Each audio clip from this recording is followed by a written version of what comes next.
Hey guys, Ashley Francis here, the holistic psychotherapist, and today we are going to talk about perfectionism. Now this is part 2 of a perfectionism series. You can find a link to part 1 in the link below, and today we're going to focus on a different taste, a different variety of perfectionism. It can be so many different things, and I don't think we can really give it justice unless we talk about it from different angles. And the angle that we're going to talk about today is the difference between true or intentional courage versus conditional courage. Now, first, we're going to start talking about conditional courage. So what this means is that in your mind, you may be thinking that all conditions have to be absolutely perfect in order for me to engage in this task. You've got this idea in your head that I've got to have non-refutable evidence that the outcome of this endeavor is going to be worth it. It's going to go off without a hitch. It's going to result in exactly what I want it to result in. So it's a very controlling point of view. It's a very stressful, narrow-minded point of view that can put a lot of pressure on you. You might notice that you feel a lot of pressure on yourself when you're operating under conditional courage. And not to mention, this isn't even possible. It's not even possible to know for sure that your effort is going to pay off. And not only that, you're also cutting yourself short and being able to understand that it's the journey, it's the process that makes it worth it. And that's where you're going to figure out, whether this is something that's worth pursuing. You can get caught in this procrastination or this analysis paralysis phase, and the longer that you stay in it, the harder it is to get out of it. So the idea here is to get into action as soon as you can so that you can start testing some of these ideas so that you can figure out what works and what doesn't. Now, the opposite of that is having true or intentional courage, that you're going into it having just enough certainty, just enough. So you're giving it a little bit of thought. You're able to see some evidence that, okay, this is worth my money. This is worth my time, my energy. This could be business or relationships. It could be just anything that is a huge undertaking. There's a lot of varieties of ways that this can show up.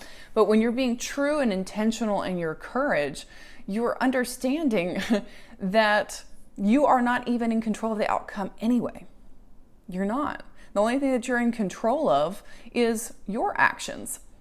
And being able to determine, is this something that I want to stick with, or is it something that I don't want to stick with? And you're not even going to know that until you get going, until you start testing some of the ideas. And we could get into specifics on exactly how long do I wait, or what are all the tactics that I need to use, or how do I know when it's become a waste of time, but that's kind of beyond the scope of this video. The point is that getting into a cadence, into a balance of, I'm going to think about this for a little bit, but then I'm going to put it into action. The longer that I sit around and think about it, it's going to hurt me and I'm going to talk myself out of it. And basically, another aspect of this is that when you're procrastinating, you're actually scared to start something because you can no longer blame the lack of effort as to why it didn't work out. That's a heavy one right there. I'm procrastinating because I no longer want to blame lack of effort as why it didn't work out. In other words, this is why I blame myself. So I'm scared to start something because once I start to take action, I can no longer blame lack of effort. For some reason, this lack of effort doesn't feel so personal. It means that I'm not a failure. Lack of effort. That's a heavy one right there, right? I can't rely on that anymore. So as soon as things start to go awry in my perception, which is probably a little thwarted, in my perception, it must be me. So if I don't ever start anything, then it can't be me. So we get stuck in that procrastination phase because we can't blame it on lack of effort any longer. So one of the things that you can do to be able to get out of this is to follow this journal prompt. Why is it worth being courageous intentionally courageous, regardless of the outcome. I'm going to say that again. Why is it worth being courageous, regardless of the outcome? And just see what comes up for you. You may want to process this with a coach or a therapist. Now, one final thought that I'd like to add is that perfectionism can show up in those who have a love for learning. You can use this as a way to distract yourself, as a way to not have to take action. So you may be the type of person that is taking all of these trainings. I got to know this, I got to know that. I need to be the authority on this subject matter before I can actually start taking it to the masses or practicing it, because I don't want people to think that I'm an imposter. So this is where some feelings of an inadequacy and insecurity can start to come up. But for lovers of learning, you can get stuck. You get stuck in the data, stuck in the information. And the irony is that you actually are learning more by the doing.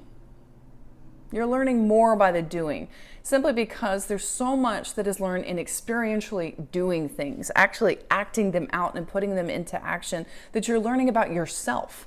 If you are absorbing just information, then that's all you're doing. You're just sponging it up. You're actually absorbing information that was put out by other people. You don't have personal experience. You don't have a personal spin to add to the task. So it's important to have this ratio of how much information am I going to absorb and how much information am I going to put into action.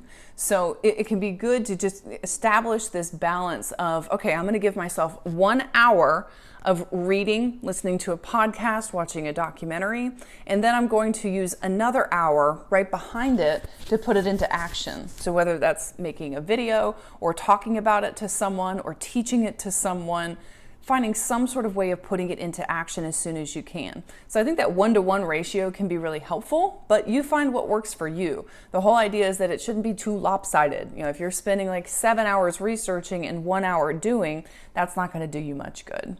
So I hope this discussion was helpful. If you thought that it was, then please let us know in the comments below and give us a thumbs up and subscribe to our channel for more videos like this.